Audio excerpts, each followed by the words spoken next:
এই রান্নাটা হয়ে গেলেই সবাইকে ডেকে খেতে বসিয়ে দেবো বৌমা। আচ্ছা মা, ঠিক আছে। মা, ও মা, এই বাঞ্চতটা এখানে কেন এসছে? তুই কার কথা বলছিস? এই যে মাসিমা, আমার কথা বলছি গো।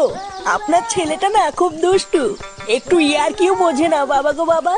হ্যাঁ গো, তুমি আমার ভাইকে গালাগালি দিলে। বাড়াটা গালাগালি দেবো না তো কি দেবো?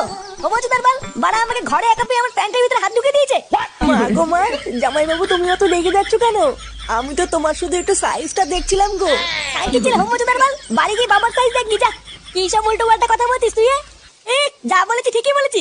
লেওরা আজকে প্যান্টের ভিতরে হাত ঢুকে দিচ্ছে, কালকে তো বলবে হালকা করে পুঙাও মেরে দাও।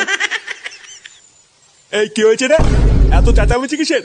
দেখুন না মেশামশাই, মা গো মা, আপনার ছেলে একটু ইয়ার কিউ বোঝে না। ওটাই আর কি ছিল বাঞ্চোদ? দেখেছেন তো কিভাবে বলছে। দেখো মা, আমি কিন্তু বলে দিচ্ছি, এই চুদির ভাই যদি বাড়িতে থাকে আমি কিন্তু বাড়ি থাকবো না, বলে দিলাম। চোরে বাচ্চা, তুই ঘর থেকে বেরিয়ে যা।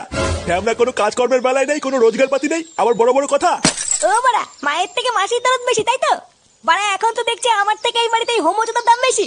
লেওরা যেদিন এই হোমোচোদাটা তোমার ধুতির ভিতরে হাত ঢুকিয়ে নেয়ানারি করবে, সেদিন